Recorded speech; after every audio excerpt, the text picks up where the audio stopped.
Hey guys, and we are live. Just give me a second. I'm just going to add this the link. Sorry, we had a little change of plans because there was a little technical goof up. So uh, I'm just adding the link to everywhere where we are advertising. Okay, we're going live, and there we are. All right. Hello, Payal. How have you been doing? Hello, Kajol. I'm well. Very nice.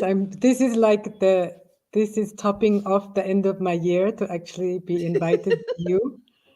It's my dream come true. No, it's not your dream come true. Okay, Payal and I have been friends for a really long time, and she's a climate scientist, and I think you've been an activist since you were 17. You said, Yes.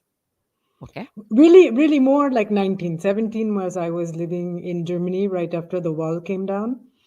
And that was an exciting time, to meet people from Eastern Germany and Czech Republic and hear about how they made the wall come down. And, from my dada, I always heard about the Quit India movement, but, it seems so far away. And these were people my age or a little bit older. And hmm then, really, when I was 19, because in Bombay, I went to the Center for Education and Documentation at Regal Cinema. It's a library that all the, tiswalas and tiswalis go to. So they're all with their khadi clothes and their bag. And I went there and I read something about the Narmada Dam, and I thought at the time it was a book called The World Bank Funding Ecological Disasters. And at that time I said, what? The World Bank wants to help countries like India. And hmm then I met the activists from, the Namada Bachao Andolan, and that's kind of how I became an activist. we're talking about Maida Patkar.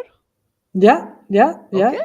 Also, um, and she is very amazing, but so are all of the other activists from the city, and of course especially the Adivasis and the farmers, who really were on the front lines. And as we know today, some 4 lakhs uh, lost their homes and their livelihood because of yeah, the dam that keeps failing in our dear state that my family is from, Gujarat.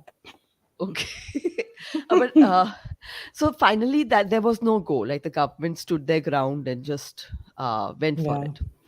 Yeah, but the movement was very strong. It was the first time they got the World Bank to step back from a loan. So they hmm rescinded the loan they had given the Indian government.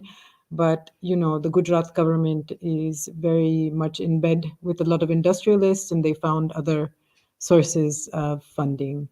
Okay. But that was exciting too, because it was a movement that had a big impact in India, the biggest impact since Gandhi, and brought together people from the city as well as rural people, and also worked internationally. And so, hmm for me, as somebody who grew up in and out of India, that was very exciting to see that. But also, as somebody whose family is from Gujarat and South Bombay, to realize that how my family lives is not the reality for most of India, um, Yeah. or most of the world. So Okay. yeah, for me it was an eye opener and taught me a lot about life. I learned more there than I did going to university. Okay. And was it scary because y'all were going up against the government? Yeah, I mean, I was not a full-time person who had dedicated her whole life. I didn't stop my studies, but I went regularly during, uh, breaks at college and things like that. And at times it was very scary, because they're very powerful, the government and the industrialists, and especially in Gujarat. The activists based in Gujarat really often had situations where uh, gundas would come and try to knock the door down of the office, and Oh my God. Medas had to hide before. So that was very real. And then there were other times where it was very moving, to be with the Adivasis, who have in material terms much less than we do, and how they just make you feel at home.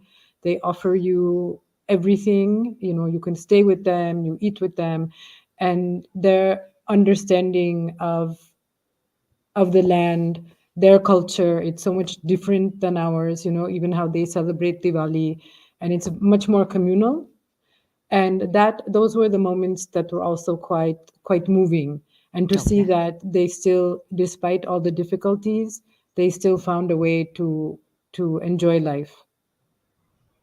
But where the government's plan in projects like this is to relocate them, but they don't give them a proper relocation, is what I'm given to understand.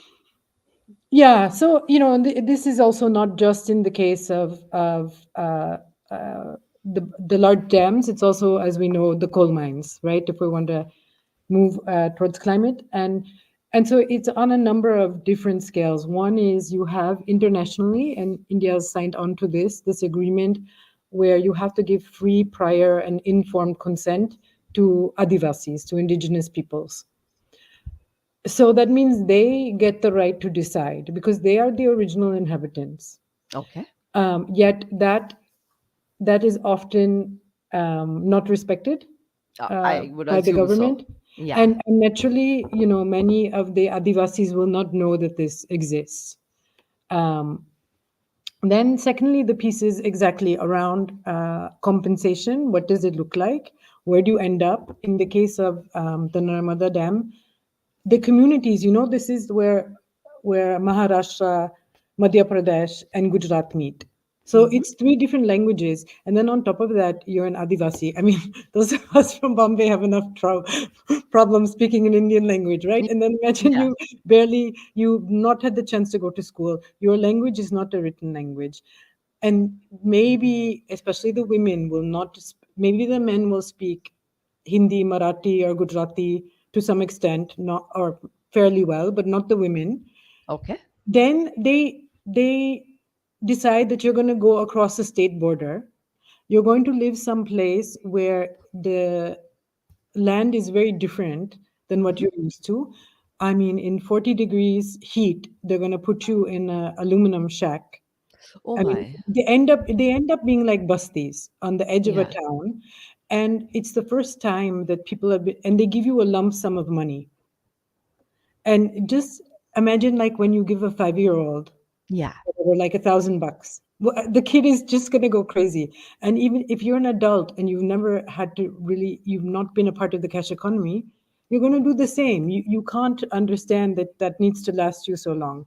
So what we find is not only do they not get proper compensation or a proper place to live, they don't have a livelihood, and the worst part, I think, Kajal, is the loss of the culture Yeah. and the traditions. And I think in many ways, compared to other parts of the world, India has been able to do it fairly well. But now, for those who are most vulnerable, they are not able to do it.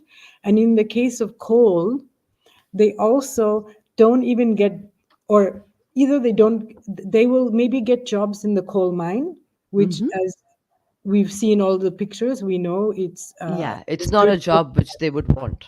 No, and it's we know the levels of air pollution. India Yeah. has some of the dirtiest air, and also the water gets destroyed, right? And they live there in some tent near where they're working, but they will not get a job in the plant. So when Tata builds a plant, they actually bring workers from another state, so they are not even benefiting. And then these are the communities, in Jharkhand and Chhattisgarh, where they have the lowest levels of electricity.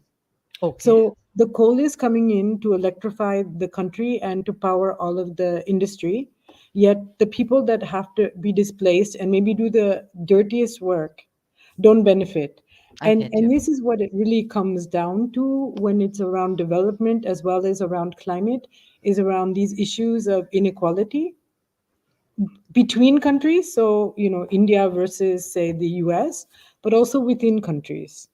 And Hmm. it's who pays and who wins. And now in climate, ultimately, all of us pay. Of course, we know that, where you and I live, anyways, in Switzerland, but even in my place in Bombay, that we will be in better condition than if we go to if we go to South Maharashtra Yeah. or something like that. So this is basically the situation that we have. But the problem is nobody, not even the Adanis, not even Ambani, can completely protect themselves from the climate crisis. But does it really? Okay, so how would you rate India among other countries? Like, are the US and all doing more for climate change? Yeah, it's a good question. It's hard for me to compare. I wanted to look that up today and I didn't have time because I haven't the last couple of years followed. What I can say is India has this policy of all of the above. So yes, we are doing a lot on renewables actually, but at the same time continuing to do coal.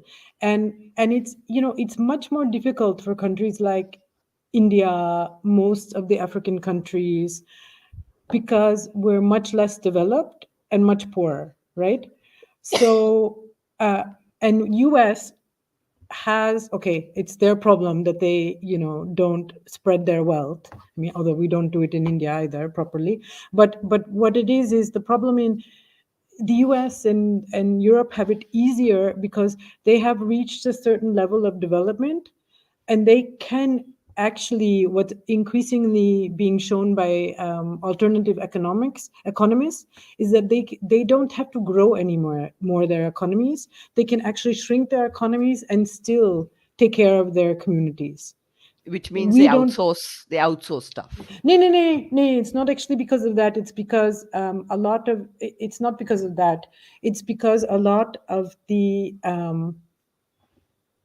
I mean, to some extent, a little bit, yes, because manufacturing has mostly moved away. But it's much more that they already have a certain level of development, so they don't need to build the infrastructure in the Okay. same way that needs to be built. Um, because the standard of living is higher, right?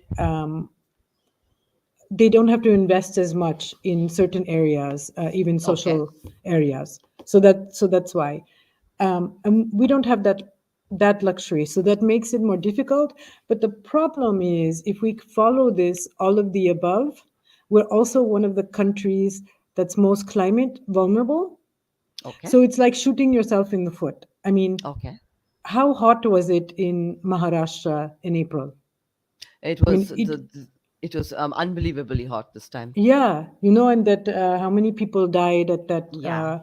event and such, and this is unfortunately becoming more normal, and I mean, forget about people not having AC. How many people don't have electricity throughout the day? Um, so I think India is kind of in the middle. It could definitely do more, Okay. and if we think about how good our universities are, especially the IITs. I mean, we have the knowledge, right? And we live in a country that has more than its fair share of sunshine. Like, That's true. I mean, it could actually be an opportunity for leapfrogging, um, but we also have very vested interests. We have, and it's not just in India. Right now in Abu Dhabi, it's the international climate negotiations that are going on. So all the countries meet, and for Abu Dhabi, who's leading it for them? He's the head of their national oil company. This I is mean, it's just interesting. insane, right? Huh. But even crazier, something like 1 and 60 people there are fossil fuel lobbyists. So, in fact, in total, over 2,400 in the European Union delegation and the individual countries' delegations, 200 are of the delegates representing EU countries are actually oil executives or gas executives, whatever. And so I'm just Then thinking, if it's, why does no one point this out in well, they public? do, but they're like lefties like me, so nobody cares. But just think about this. Would remember when everything was going on probably we were too young to remember when everything was going on about tobacco. I Mm-hmm. mean, the tobacco companies were banned from, the negotiations, and here they are left, right, and center everywhere. But correct me if I'm wrong. If we move away from fossil fuels, then the entire Middle East power balance as it is right now completely changes, right? Yeah, no, it would completely change. And um but what's important to realize, it's it's not just there. It's You also have many oil companies in Europe. So in fact, a study with one of my clients just came out from Greenpeace, which shows that there, because of the actions of 9 oil companies in Europe, we can expect in the future 360,000 premature deaths um, per year. Oh my God. Be- yeah. And you have Mexico has a national oil company. We've got India's is not so big, but you've got Brazil. So in fact, it's not just in the Middle East. It would be a game changer everywhere. And as far as I'm concerned, it's a good thing. Like, why do we want like a bunch of guys, almost always guys, right? Almost always dudes, um, like controlling one of the most important resource. And what if we shifted that, and it was about more decentralized renewable energy that local communities actually controlled, and that we made the decisions about? Because this is, otherwise what we get is again the same situation in which all of the power is concentrated with a small group of people, Mm-hmm. and they are, by the way, the biggest polluters. Yeah. So, the top 1% in the world of earners are responsible for 16% of pollution, of CO2 pollution. And in fact, they pollute more than the bottom two-thirds. Of course. Of Yeah. course. Okay, So, but give me your honest opinion. How much can we move away from fossil fuels? Like, how far away are we from actual green energy? so we don't have a choice, Kajal, if we want to continue, if we want to survive. We have to. What does that mean? We know that there's already alternatives. Do they need to be more efficient? Yes. We know that for actually solar and wind have become extremely cheap.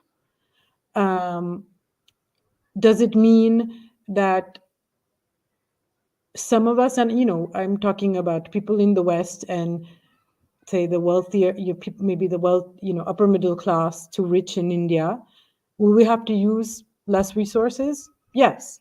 Is our Okay. life going to be, is the quality actually going to go down? No, it's probably going to be better. But Mm-hmm. there are real trade-offs that we have to make. And one of those is, the big thing that's happened now in India is around flying. I mean, Yes. flying is actually terrible for the environment. Okay. Um, so we're not, it's possible, but really what would have been better, the governments have known this is the 28th COP. That means since almost 30 years governments have been meeting on this issue, and they knew very in the 90s already. They said we have to get off of fossil fuels, and they dragged their feet. And why did they drag their feet? Because they're in the pockets of the industry. Yeah. And we know that if you make a decision as a government that you want to innovate, and you decide to put resources there, invest there, it can make a difference. But if you decide to continue, to fly around in Adani's plane and give him and continue to give the industrialists money to do what they've been doing anyways, that's what you get. All right. Now, come back to planes. I read recently that I think the Virgin Atlantic powered an entire jet with fuel made from waste, and they actually flew it from New York to London. It was a big distance, so they proved it works. But currently, it is about 5x the time 5x the amount that we pay for normal jet fuel. So if we had to transition to fuels that are better for us, would it also mean that flying and stuff would get absurdly expensive? So we have to again. Um, I don't think there's anything right now that's on the radar that suggests that this would happen rather quickly. No. Um, but I think in terms of price, I don't. It's always when something's new, it's expensive, right? And then the price comes down. So, Okay. I'm not an expert in that area, but I would assume that something like that, the price would come down eventually. Okay. Now, I for me, climate change isn't real yet. Okay, I know I know that there's a lot of evidence and there's a lot of news, but how much do you think the damage is? Like, how far are we away from having a planet that we can't live in? So, I mean, Kajal, I think it's interesting that you're saying that it's not real for you because I mean, in in in April, it was like what? I mean, over 45 degrees, I think, right? Like how often does that happen in It Bombay? doesn't. Or It the doesn't. rains that just happened. I mean, it doesn't ever rain in Bombay. I mean, these are signs. Or for me, the big time when I really decided that not to be a scientist anymore and be an activist was actually when we met, I think, back in 2005, and there Hmm. were the big rains. Remember We that was like 1,000 millimeter in 24 Yeah, hours. yeah, yeah, And yeah. that was where I thought, oh my God, this is going to be bad. And it's going to be so bad for places like India, worse for Bangladesh because it's even poorer, low lying. And what we know is that since the industrial era started, say, 250 years ago, that we are now at 1.2 degrees above the mean global temperature. And Okay, very close in the next 5 years, we can expect to pass this 1.5 degree threshold. This year will be the hottest year on record. hmm.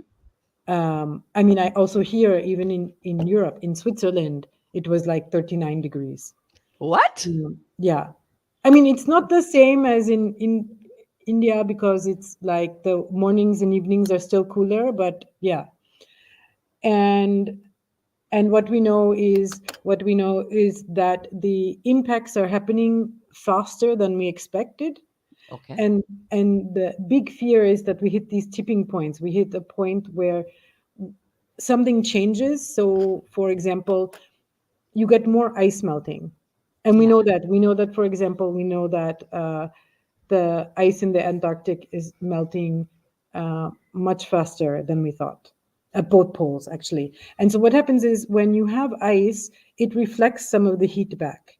If the Okay. ice melts, then less heat gets reflected back. So you're essentially strengthening that impact, Got it. right? And the ocean then gets hotter, Yeah. and then when the ocean gets hotter, hot water cannot absorb as much CO2, and the ocean is a big sink of CO2. So you see, you have all these spiraling effects that happen.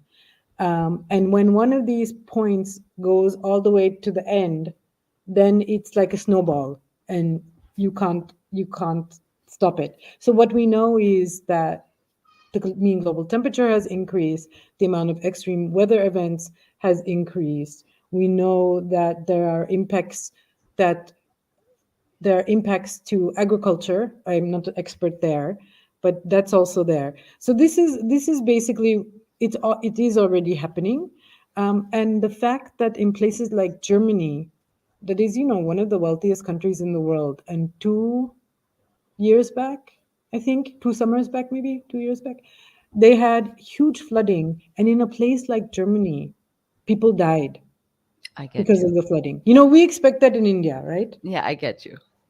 So it is really it is happening. And even if you take Bombay, Dharavi is 6 degrees on average, 6 degrees hotter than the surrounding areas. Say, like, Possible. if you can compare it to Hanging Garden, where there's greenery, people are Mm-hmm. not on top of each other.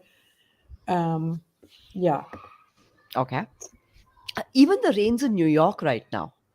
I think for the first time ever, there was flooding in New York. Oh, I didn't even catch that. Could be.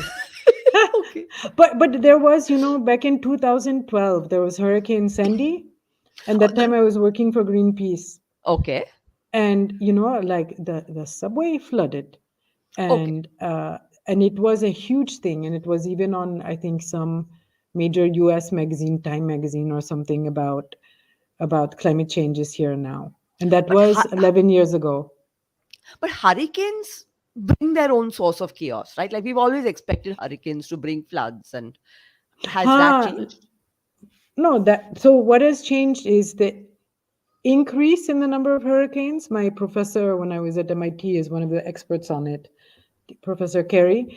and the intensity. Okay. So it's very much linked to climate change. So we're seeing a lot more hurricanes now than we used to. Yeah, and basically India. I just was looking at a study before we started, and showing that really that both coasts of India are vulnerable to the cyclones. Okay. This is interesting. Yeah, so the west and the eastern coast. Okay. Now, what do we do to stop? Like, what do individuals like me do to help? Yeah. So, I'm a big fan of collective action and action to get the government to change, to shift power. So does that mean that going to a dharna? Does that mean, I mean, it can mean a lot of different things. Mm-hmm. It could also mean you get involved in I forget, these neighborhood associations. Mm-hmm. Is it about something related to traffic and planning in Bombay? Is it about better public transport? But as an individual, like, yeah, it's even as an individual, I think it's important we practice what we preach. So I still fly to come back to India, but that's the only flight I take. I don't fly within India anymore. I just take long trains, or But the in train system is really good. Like, and it's improved also. So even yeah, I go by train very often. yeah. No, and I think also now that the bullet trains have come and such, and No, we don't have the bullet trains yet, but we've got fast trains. but the fast train, yeah, I guess I would, whatever. Yeah. And especially if you have those for the longer distance, like Bombay, Bangalore, or something, that will be make a big difference. Yeah. And although I have to say, some of my best memories, as when I was younger as a child, but also, when I was in my 20s and 30s, were these long train Of rides where course. you meet other young people, or some family would adopt you. And Yeah. No, those are lovely experiences. The only thing is nowadays we don't have time to. exactly, no, it's true. And this is one of the things that's very interesting too, is that there's a number of studies. These are, of course, much more focused on Western Europe, on places like, industrialized countries, but about this idea about a 4-day week, a slower life. And if you think about all across the world, also in places like India, that the number of mental health problems people are having, I mean, we don't know if it's because Yeah. you can talk about it more and there's more access, but we know in general that one of the big things is people feel like just so harried and tired, and Yeah. running from one place to the next. And yeah, I forgot what I was saying before, but yeah, that's I mean, I actually see this whole crisis with climate and capitalism is actually a chance to change how we live. And I'm not meaning like, okay, now we all go and live in the jungle or something, I get that's you. not what I mean. But like, can we organize things that are more in line with what I think are the values of most people, and um and have a good life, so those are the kind of things where I think, when you think about your own footprint, and where are the areas in which you are maybe having a bigger footprint. If you eat meat every day, maybe you say, okay, I'll only eat meat once or twice a week. One second, one second. Oh, does this entire thing about eating meat, are we really, really stretching the footprint far with that? Yeah, I mean, I would never tell anyone you should not eat meat at all. And I ate meat for many years, and I still will eat fish once in a way. But Okay. yeah, I mean, it does have an impact. Um, In what way? Explain it to me.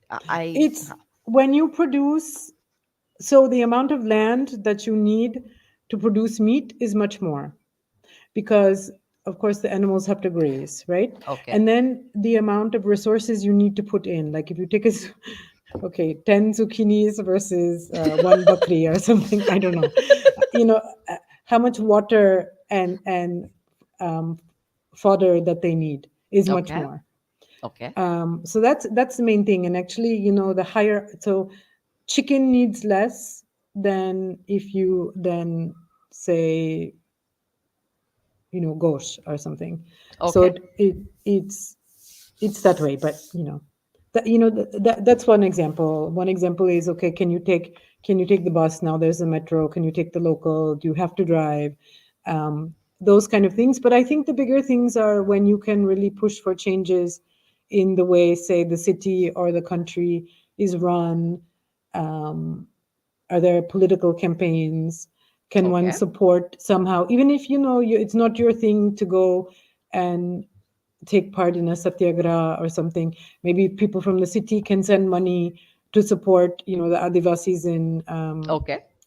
Chandigarh, or not Chandigarh, sorry, Chhattisgarh. Yeah, I was a little confused. Okay. Chhattisgarh. So I think there's just a lot of ways. There are youth in India. There's the Fridays for Future India. No, There's a I group agree in with all of Bombay. that. Okay, okay. We come to the groups later. But see, my point is that whenever people come to talk about saving the environment or saving the planet, Yeah. they attack plastic straws. Okay. Now how much that's the whole thing. They hand you this paper straw and say you're saving the planet. How much is that helping? Yeah, go ahead and do it. Plastics are a problem and such, and do we really need a straw? Probably not. But yeah, am I going to spend my time? I was asked by somebody to run not plastic straws, but a plastics campaign, and I just said no. I mean, plastics No? are definitely a problem, right? They're made out of oil.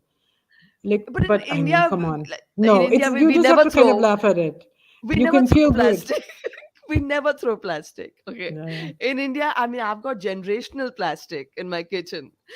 We don't throw it. Yeah, so that's good, at least, right? Yeah, even my nanny, I mean, she's got some Tupperware that she bought the first time she went to the US in like 1970 or something. Yeah, but that's Tupperware. Like we don't even throw, these takeaway dishes that come. We don't throw those. To be silly. Okay. So I'm just saying that India doesn't really dispose of plastic anyway.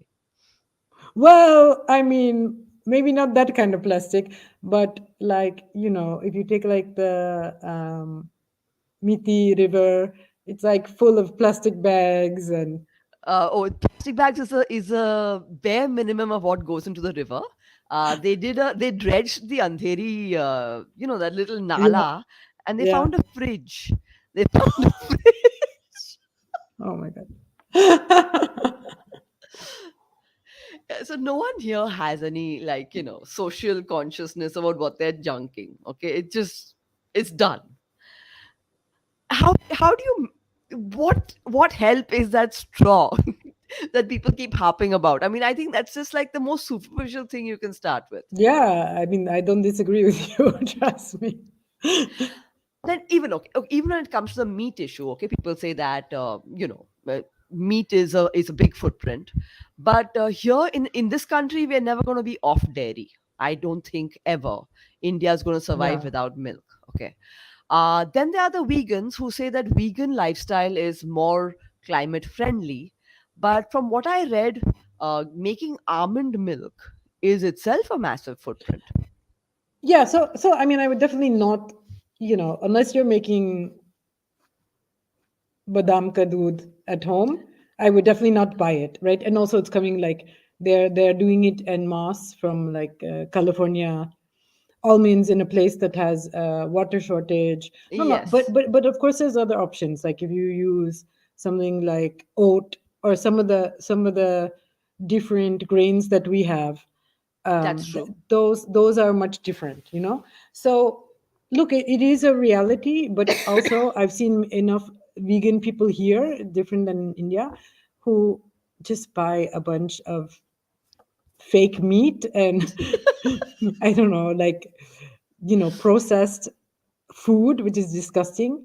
Yeah, and I think I mean, of course, our dairy is such a big part of our diet, but nevertheless, one can think about what you do. So you know, when I'm here, we don't buy milk at home, and the reason we stopped buying or making curd was simply because we both had a bad cough and cold, and then realized we felt better. But when I'm at home in Bombay, sorry, I'm not gonna have it every day, right? It's so Oh, yeah. nice and have chash and all of that. But still, you know, even if you say I will only eat meat every other day, it's still, it does make, that's the biggest thing. Okay. It's really the meat and dairy, and dairy is hard in India. But on the other hand, we know that um, for a lot of people, it's really their main source of nutrition. That is true. That is true. Okay. So now, when it comes down to it, how much can our choices, if you balance it about our choices with the government's choices, because I don't think that any government is going to put development and the chance to make money and economy over under uh, saving the environment. Yeah, but that's where, you know, that's where it needs. I give a lot of workshops on how to make change. Mm-hmm. And this is where you need like an ecosystem approach. So, of course, the government is not going to do that. But I know of people in Delhi who are working at think tanks or running think tanks where they're actually, you know, I mean, they're policy geeks and economists, and they're actually writing reports showing there is an alternative. Not saying we shouldn't develop, but saying we can develop in another way. Okay. So you have that, and then you have scientists. Like there's one very good scientist in India, Aditi Mukherjee, who's been really focusing on adaptation Mm-hmm. and saying that look, we're already seeing how India has to adapt, and as a relatively poor country with poor infrastructure, actually India isn't poor, right? It's just not distributed. Um, Exactly. it's extremely, we are we are in a very precarious position. And then on top of that, with these vulnerabilities from increase in temperature, because when temperature rises by 2 degrees Celsius on average, for India that's 3 degrees. Okay. And 3 degrees doesn't sound like a lot if you think, oh, is it 32 or 35? But when that is averaged out over a whole year, it's, you know, that is the difference between different climatic um, zones. So then we have that, right? And so you can say, like, okay, you want to pursue this development, and yet we have all this evidence that's showing that doing that makes the people more vulnerable, which means then whatever money you've earned from your so-called development has to go because people are dying. And yet, on the other hand, there are sort of visionaries that are showing a new way forward.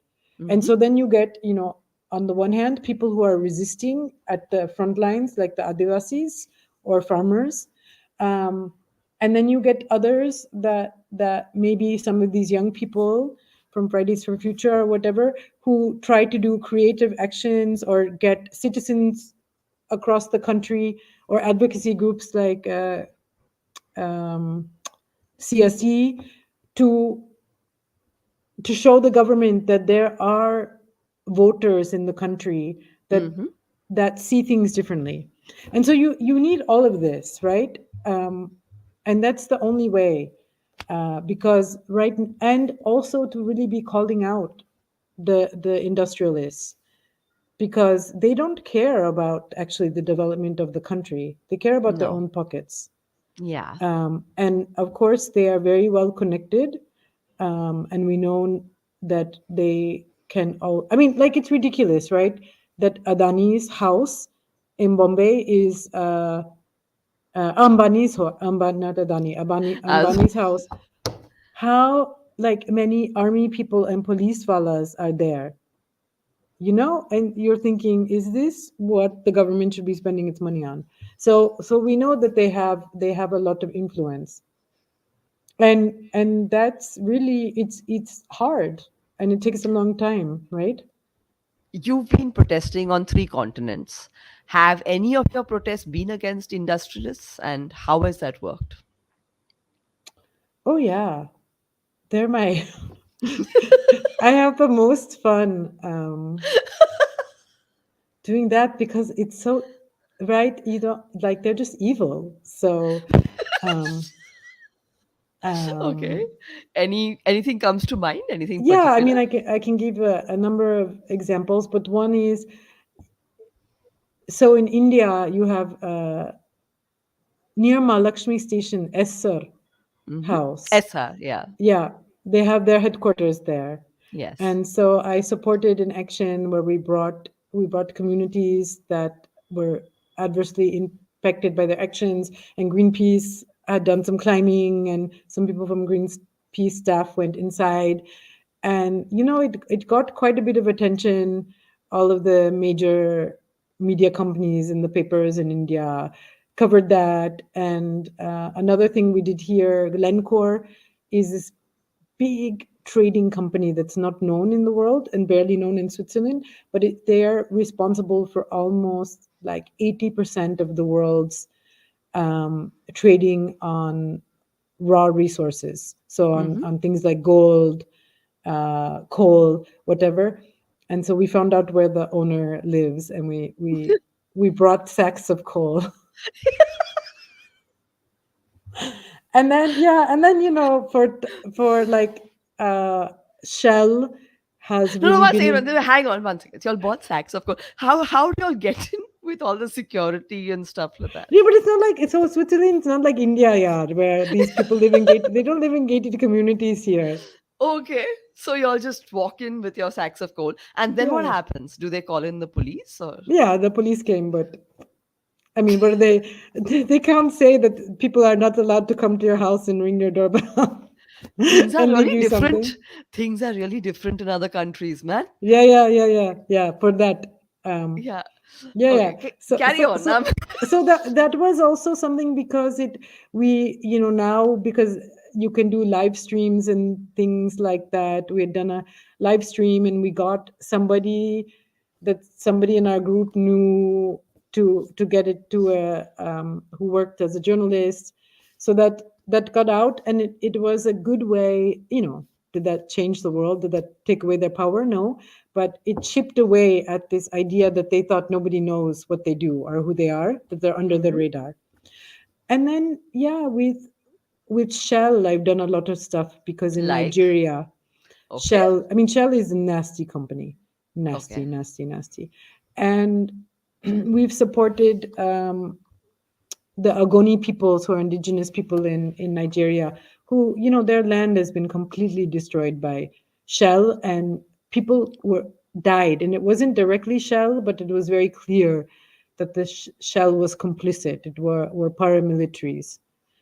And so done tons of actions were arranged, that people all across the world at Shell petrol pumps, did creative actions, showing up with like oil on their face and their hands, and big banners and things like that. And yeah, I think, there's these companies.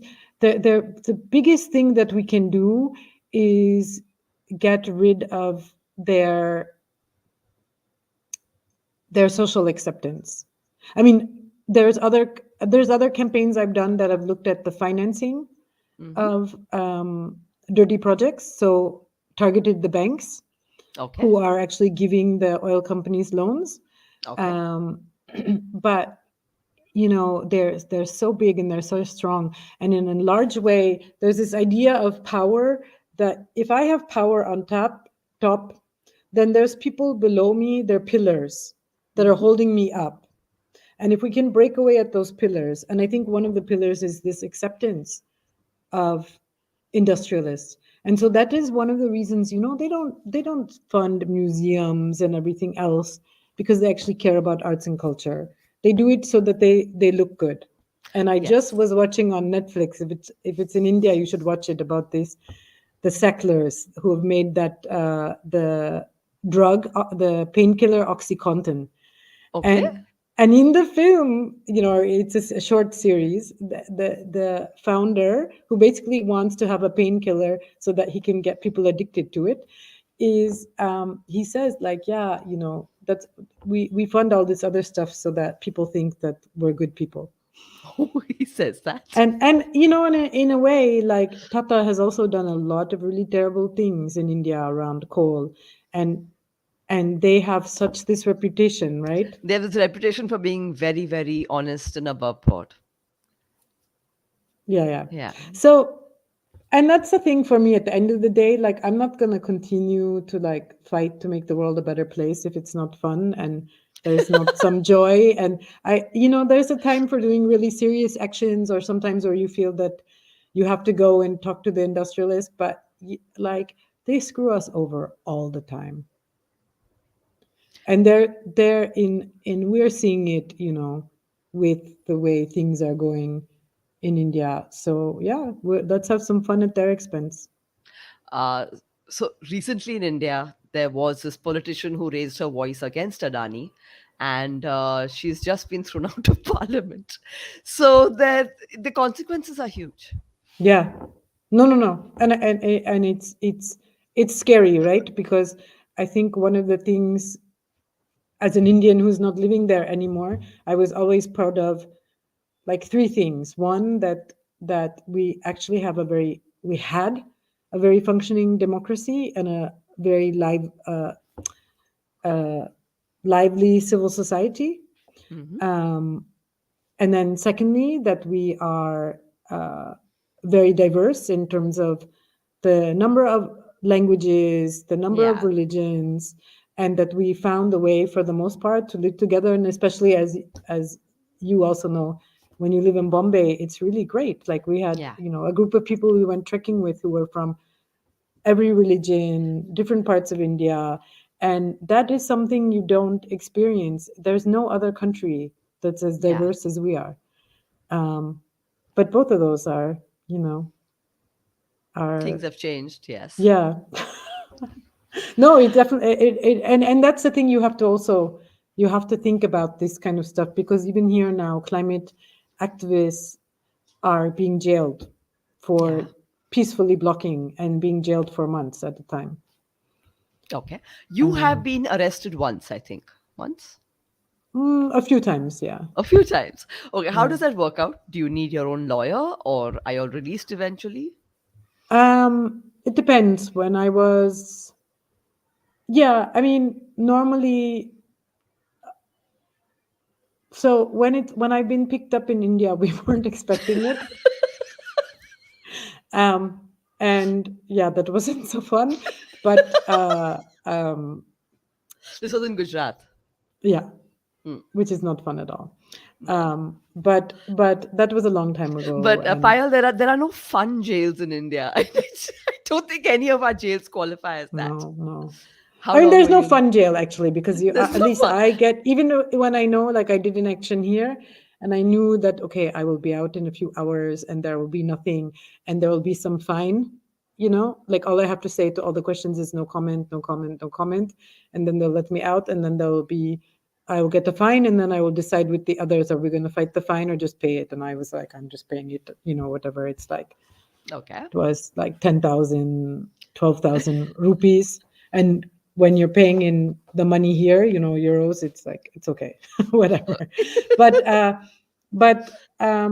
yeah, in Turkey, I was arrested. That was not fun, where you don't know the language. And you did, yeah. And though there, we definitely, if we didn't have lawyers, it would have been really bad. Okay. So Yeah. y'all had the lawyers before y'all were arrested. Yeah. Like And y'all we, knew no, no, no, no, we didn't. We didn't. you went We to didn't think Turkey we for would a get you arrested. went to Okay. I've been pretty bad at doing stuff and being like, yeah, nothing's gonna happen, and then What were um y'all doing? we it was in 2009. and it was the World Water Forum, and it was the Okay. opening ceremony. And um, Erdogan that time Yeah. was the president, but he didn't have as much power as he does now. Okay. And we wanted to disrupt the opening ceremony. We were with activists from Kurdish activists from Turkey who were fighting a big dam in the Kurdish part in the southeast. And we had a big banner and we said that we were going to stand up and like sing some Kurdish song. And then what we decided was because Erdogan was going to open the ceremony, and I had to like sneak in the banner in my clothes because they were like checking and everything. And um and all of the media got onto the stage and started taking pictures of the audience because they wanted to get one picture of the audience before Erdogan came and the ceremony started. So we said we have to do it now. Okay. So we did it then, and then like these secret police came, these women who were like dressed in very like high heels, very tight pants, tight jacket, and they couldn't figure out who did it. And Oh, we were not saying anything. And we also did not want, because we were both, I and my colleague were not from Turkey, so we wanted our Turkish colleagues, our Kurdish colleagues, we did not want them to get arrested. And we thought we will be kicked out. yeah. And then they started to take somebody else who didn't do it. And then that person said, no, no, they did it. They did it. So we were like, okay, we did it. And then we thought, okay, we'll be kicked out. And we didn't care about being kicked out of the conference because we wanted to go to an alternative conference where activists were going. And then, yeah, no, they took us to the station, and then we were both, yeah, it was, I mean, we were strip searched, and Oh then we dear. were in a cell, and we could hear them beating other people, not us. They didn't do anything to us. And then it looked like we were going to be let out, and then they decided that it was going to be we were going to court, and it was going to be done over the phone. And then we were sentenced to 2 years What? of prison for, yeah, for um what's the word for, because we yeah, we ruined the honor of Erdogan. Oh my God. 2 years for that. And then? So then we are like, we'll take deportation. Yeah, and then they wanted to deport me to India, but I didn't have an Indian passport anymore. Yeah, and then You did this. I can't believe I never told you this before. Yeah, but I got So, so they deported you to where finally? US. to US. Okay.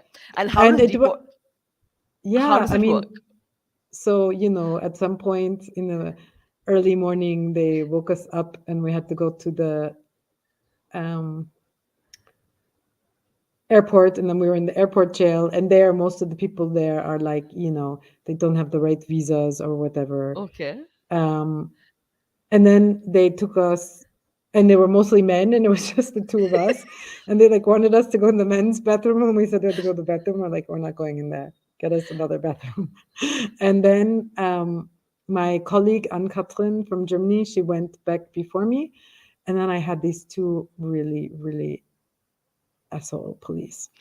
Then they took me to so I could check in, and then they were like, ha ha ha, you can't eat, but we get to eat. And they're like eating in front of me. And then they waited until I was the absolute last person and I was handcuffed and put in the plane with handcuffs, and only when I was at my No. seat. So you can imagine everybody looks at you in the flight. You had And to then wear handcuffs. I just started crying. and Oh, and then there was a lady sitting just behind me, and she like put her hand here, like just put her hand here, said, hey, it's okay. And she asked me if I spoke German because she didn't really speak English, and I said yeah. And then she told me she's Kurdish, and many Kurdish people have been jailed for political activities. So she told me that she'd been in jail in Turkey also. And ouch. um, yeah. And that was like she was out of Turkey for 10 years. That was the first time she was able to go back. So I was banned from Turkey for like 5 years or something. Would you go back? I've gone back. The first both times, but I've never flown into Turkey. I always go overland because there those places they don't check as carefully as when you're at the airport. Yeah, and I have You're a different passport again. hilarious. So But you had to wear handcuffs on the entire flight? no, no, no, no. Just till I was sitting, and actually they didn't. They only made me wear handcuffs right before I was about to get on the flight, and then they took it off. I mean, basically they wanted it to be as terrible as possible for me. They were so terrible. Okay. But anyway, that's better than spending 2 years in a Turkish jail. Yeah, yeah, yeah, yeah. Definitely, definitely. Yeah, but I'm not going into Turkey with you. That's But this never summer, gonna we happen. cycled through Turkey. It was very nice. Okay. Did I tell you Okay. we cycled from Bern to Okay. Istanbul? I'd heard about that. I didn't know Yeah, your yeah. exact route. Okay. That's brave. That No, is no, that brave. was not brave, but it was fun. Now we're nearly at the end. There is this group which is becoming quite popular who's throwing soup on artworks. Yeah. Do you know about them? Like, Hmm. do you know them? I know a group in Switzerland that's done it. Okay. Um, I think the first couple times it was kind of cool. It was like because of course they know that the artwork has a special glass protection, right? Um, to sort of make the point about like these are all the things we're going to lose. Yeah. That this is how serious the climate crisis is. Now, I think it's lost its impact. What I find less effective is these same groups will often just they will glue themselves onto the street, Yeah. and it's like, okay, you're often blocking. I mean, I suppose in Bombay, like if you were going to do it, in South Bombay, blocking, yeah, the road going up to Hanging Gardens or something. Okay, it's like Pesawala, they're Yeah. part of the problem, but otherwise you're like blocking ordinary people who they are not the problem, right? Yeah. And you're just pissing them off. So yeah, yeah, no, I'm not. In fact, I just in the newspaper here, this Swiss newspaper would be kind of like, I don't know, maybe like Scroll or The Wire or something in India. So I wrote an op-ed basically complaining about those people. Okay. I think you've met Greta Thunberg also. No, actually, well, no, I not really. No, I mean, not really. Okay. But I've met Uh, many of the other ones who are, Not as famous. yeah. Okay. Uh, how much impact has Greta really made? Like, because the world is so divided about her. Look, I mean, I think she was at the time a girl who really cared. I think she still cares. I'm not one for like I don't think anyone. Well, there are some individuals that have done a lot of bad shit, but I like to think that it needs many of us doing good things, and we know, and I know Mexican kids who did the same thing as she did 3 years ago, Ah, so but that's they're not not been in the goras. news. Yeah, they're They're not not Gora. goras. Her mother is very famous, but nevertheless, I think the fact that a bunch of youth her age have gotten active on climate, that's a great thing, right? A lot of other things what she says, I'm like, yeah, whatever, you're 20. But I think from that perspective that she took a stand and it resonated with a bunch of other young people, great. But it's always in this kind of world, right? We see what gets picked up, what doesn't get picked up. Sometimes it's luck, sometimes it's not. I mean, there's also a reason why people like us in India have more advantages and privileges than Dalits or Yeah, Adivasis or yeah, Muslims. So we see it everywhere. Um, But I think everybody who wants to do something and tries to do something, for the most part, it can only add to the good in the world. Okay. And then the last question, which has come in from Akshay, he says he's asking about a group who stopped the Japanese whaling fleet from hunting. Whaling is still a big thing in Japan, if I'm not mistaken. Uh, What's he asking? He's asking about a group which stopped a Japanese whaling fleet from hunting. I mean, Greenpeace had done a lot of work around that, but I'm sure there's also some Japanese groups. I'm not so familiar But Greenpeace with does that. do a lot of work on to stop whaling. Yeah, and saving the oceans. Why do people still need whale meat or whale blubber? Or is it that needed in 2023? Yeah, Yeah, I don't think so, but some people don't want to change. yeah, that's just horrible. Okay, we've come to the end of the chat, and Pyle, I've really loved it. There was so much I didn't know, and I have to ask you all about Turkey again. And next time I want to do a show and ask you the questions. I've not Because lived that exciting a life. I yes, you haven't. have, with all of your, from electrical or computer engineering to graphic design to being one of the upcoming stand-up comedians in India. To be honest, comedy is just like a really expensive hobby for me. For me, but that's a discussion for another time. Uh, Thank you very much, Pyle, Thank and you, my dear. Thank you. I hope it's interesting to some people. it was very interesting. It's going to be up, so people are going to watch it, and yep, see you again.